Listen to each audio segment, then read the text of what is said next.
السلام عليكم ورحمة الله وبركاته. يا مرحبا يا مرحبا.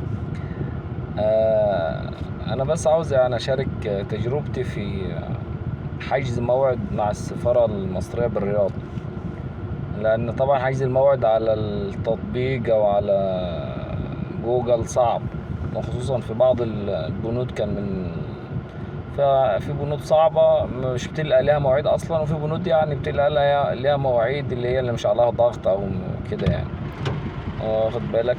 فانا البند اللي انا كنت عاوزه، يعني السبب اللي كنت مختاره ما كانش ليه موعد يعني، فروحت مكتب عشان احجز موعد، ما لقيتش. برضو نفس النظام، اسبوع على كده كل يوم افتح ادخل اطلع، ما فيش اي مواعيد خالص.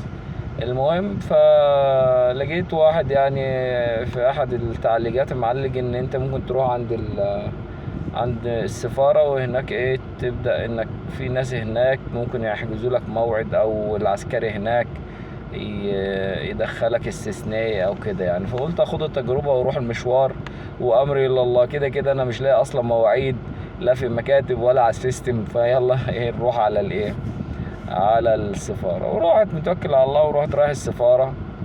اول ما اروح طبعا جات لي فكرة ان انا ايه، يعني اعمل اي موعد مضروب وخلاص واخش. فالناس هناك قالوا لي لا ما ينفعش. فواحد قال لي انت عاوز تعمل ايه؟ قلت له عاوز موعد. قال لي يا عم خلاص تعالى احجز لك موعد. قلت له يعني دلوقتي ينفع؟ قال لي ايوه. فقلت له انا حاولت وجربت مفيش فايده، البيانات ما بتكملش. فقال لي لا، ما هو من على اندرويد ما بيكملش البيانات بالذات التطبيق، انما من على ايفون بتكمل. بس هو مش حجز لي الموعد. هو في زي ما تقول بتجي لك رسالة حجز موعد، لكن ما بيجيش الباركود بتاع الموعد. خد البيانات تمام كاملة، كل حاجة يعني، صورة الجواز، صورة البطاقة، كل شيء. وراح جايلي رسالة، فتحت التطبيق جالي فعلا ان انت حاجز موعد، لكن مفيش باركود.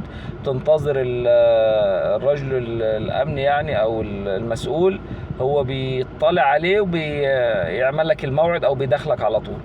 وفعلا انتظرنا. طبعا انتظار العسكري ده بيخش في ساعة، على وقت ما بيطلع كل ساعة مرة 5 دقايق. المهم الحمد لله طلع بالسلامة وكده.